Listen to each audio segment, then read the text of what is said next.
29 जुलाई 2025 नाग पंचमी के दिन किया गया एक छोटा सा उपाय करवा सकता है आपके बच्चों का विवाह। यदि आपके बच्चों की शादी होने में बार बार अड़चने आ रही हैं, शादी के लिए रिश्ता पक्का होने में बार बार बाधाएं आ रही हैं, तो ये वीडियो आपके लिए है। आज मैं आपको इस वीडियो के माध्यम से जल्दी शादी होने का एक ऐसा सरल एवं चमत्कारी उपाय बताने वाला हूं। यदि आपने इस उपाय को मेरे द्वारा बताए गए तरीके से कर दिया तो विश्वास मान के चलिए, विवाह होने में चाहे कितनी भी बड़ी अड़चन क्यों न आ रही हो, तत्काल दूर हो जाएगी और जल्द से जल्द शादी होने का एक प्रबल योग बन जाएगा। ये उपाय यदि बच्चे खुद करना चाहें, खुद भी कर सकते हैं, और यदि खुद नहीं कर पाते हैं तो ऐसी सिचुएशन में बच्चों की जो माँ है या बच्चों के पिता है, उनमें से कोई भी ये उपाय कर सकते हैं। प्रिय दर्शकों, कई बार क्या होता है, आपके बच्चों की शादी के लिए बहुत सारे रिश्ते आते हैं, बातें भी चलती हैं, लेकिन फाइनल तक नहीं पहुंच पाती हैं। बीच में ही बातें चलती चलती रुक जाती हैं। जैसे देखने वाले आएंगे, देखकर चले जाएंगे, मीटिंग हो जाएगी, चाय पानी पी लिया जाएगा, चले जाएंगे, लेकिन किसी भी प्रकार का पॉजिटिव रिप्लाई आपको सामने से मिल नहीं पाएगा। एक बार तो आपको ऐसा लगेगा कि ये रिश्ता फाइनल हो जाएगा, लेकिन आप देखोगे कि सामने से मना हो जाएगा।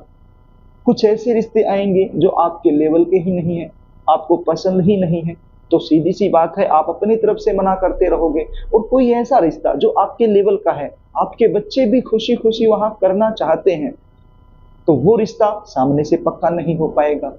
जबकि आपके बच्चे दिखने में सुंदर हो सकते हैं, अच्छी खासी उनकी जॉब हो सकती है, या फिर अपना खुद का व्यवसाय हो सकता है। भगवान की कृपा से आपका बैकग्राउंड भी काफी अच्छा हो सकता है। इतना कुछ होने के बावजूद भी शादी होने में लगातार डिले होता रहता है, विलंब होता रहता है। तो ऐसी सिचुएशन में बच्चे तो परेशान हो ही जाते हैं, लेकिन बच्चों से कहीं ज्यादा परेशान माता पिता हो जाते हैं। तो प्रिय दर्शकों, इस प्रकार की सिचुएशन यदि आप लोगों के साथ बनी हुई है तो चिंता करने की आवश्यकता नहीं है। ध्यान से सुन लीजिए, बिल्कुल सरल उपाय बता रहा हूं।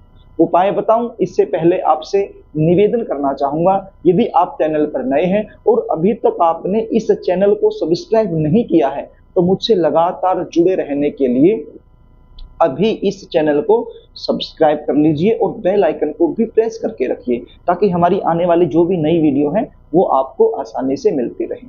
तो प्रिय दर्शकों, 29 जुलाई 2025 इस दिन मंगलवार है और श्रावण मास की शुक्ल पक्ष की जो नाग पंचमी है वो इसी दिन है। तो एक छोटा सा उपाय आपको बता रहा हूं। ये उपाय आप सुबह भी कर सकते हो, शाम को भी कर सकते हो, आपकी मर्जी है। ये उपाय करने के लिए आपके पास क्या सामग्री होनी चाहिए, किन चीजों की आपको आवश्यकता पड़ने वाली है, उसको नोट कर लीजिए। एक स्टील का लोटा आपके पास होना चाहिए। स्टील का लोटा भी ले सकते हो, चांदी का लोटा भी ले सकते हो। तांबे का लोटा आपको यहाँ पर नहीं लेना है, तांबे को छोड़कर बाकी कोई भी लोटा आप ले सकते हो।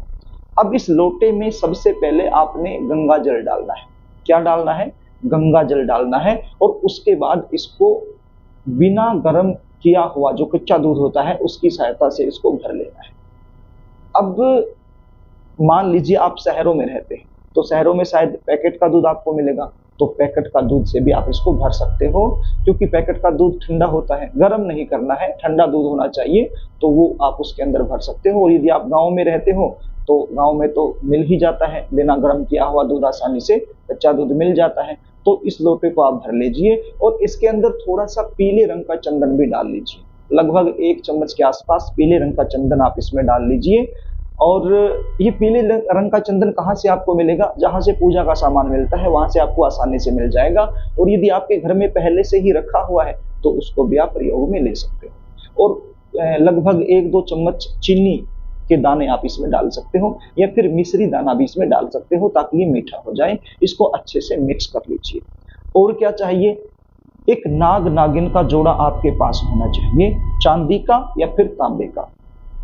नाग और नागिन का एक जोड़ा या तो चांदी का हो या फिर तांबे का हो, इसमें कोई भी आप ले लीजिए। ये कहां से आपको मिलेंगे? सुनार की दुकान से।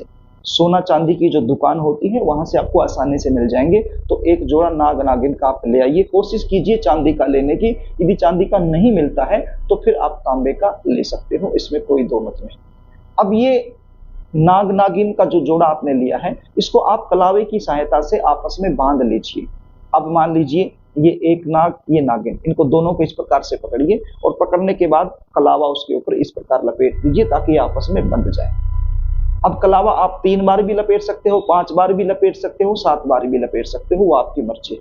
अब कलावा क्या होता है, जो रक्षा सूत्र के रूप में हाथ को बांधा जाता है, उसी की मैं बात कर रहा हूं। इसको मोली धागा भी बोलते हैं, कलावा भी बोलते हैं। तो इसके साथ इसको आपने बांध लेना है और आपके आसपास जो भी शिव मंदिर है, शंकर भगवान का जो भी मंदिर है, उस मंदिर में आपने चले जाना है। सुबह के शाम भी जा सकते हो, शाम के समय भी जा सकते हो। अब जहां पर शिवलिंग है वहां पर आपने बैठ जाना है और सबसे पहले गणपति जी महाराज से हाथ जोड़कर प्रार्थना करनी है कि हे गणपति जी महाराज, आज मैं ये उपाय कर रही हूँ या कर रहा हूँ, आप मुझे इसमें सफलता दिलाएं। उसके बाद ये जो नाग नागिन का जोड़ा आप लेकर के गए हो, जो कलावे की सहायता से आपने बांध रखा है, इसको आप अपने राइट हैंड में रख लीजिए, दाहिने हाथ में रख लीजिए।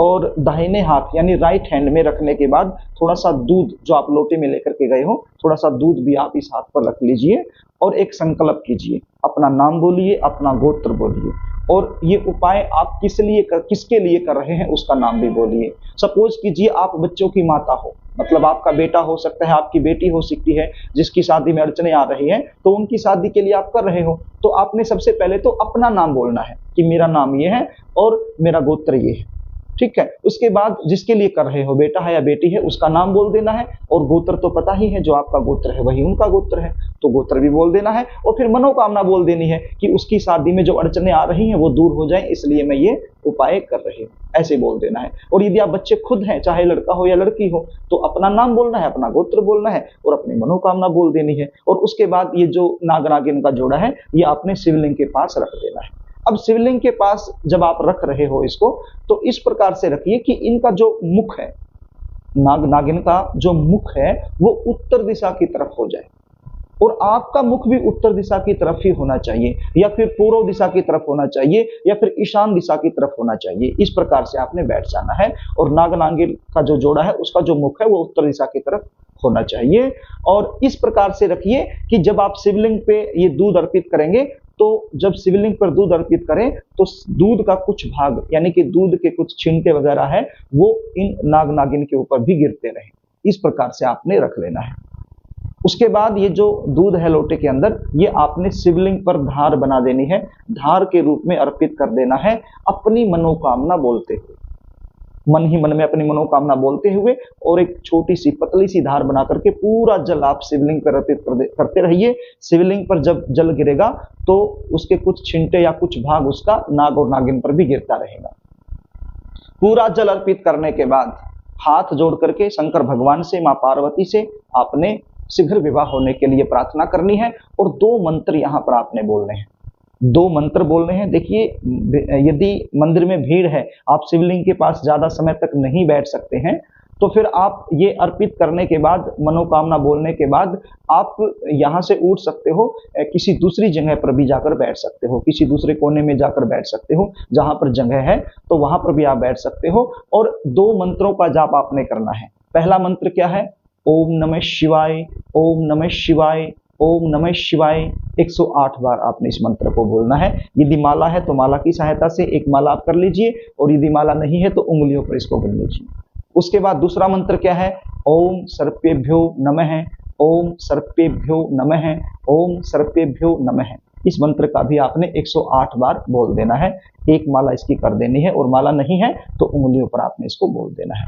अब यहाँ पर यदि माला आप प्रयोग में कर रहे हैं तो तुलसी की माला नहीं करनी है। तुलसी की माला को छोड़कर कोई भी माला आप इसमें प्रयोग ले सकते हो, प्रयोग कर सकते हो। तो 108 बार ओम नमः शिवाय और 108 बार ओम सर्पेभ्यो नमः, इन मंत्रों का जाप करने के बाद फिर से एक बार वहीं पर बैठे बैठे हाथ जोड़ करके प्रार्थना कर लेनी है शंकर भगवान से, मां पार्वती से।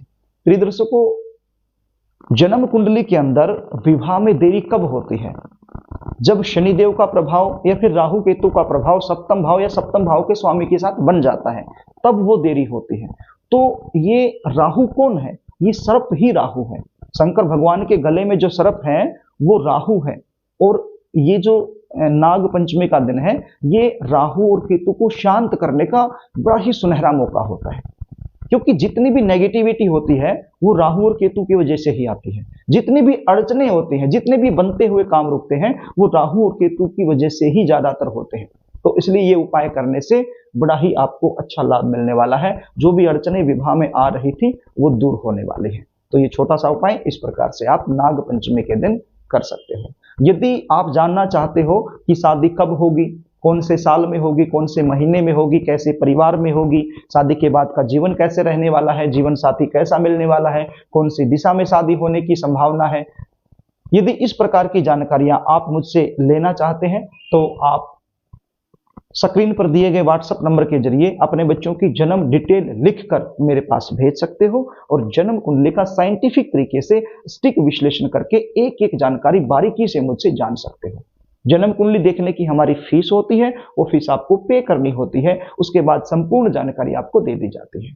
तो प्रिय दर्शकों, यदि कार्यक्रम आपको अच्छा लगे तो इस वीडियो को लाइक जरूर कर देना, इसको शेयर भी कर देना, ताकि किसी जरूरतमंद के पास ये वीडियो पहुंच जाए और आप पुण्य के भागीदार बन जाएं और इस उपाय का 100% लाभ आपको मिल जाए। इसलिए कमेंट बॉक्स में ओम नमः शिवाय जरूर लिख देना। आज के लिए बस इतना ही, आगे फिर मिलेंगे, तब तक के लिए नमस्कार।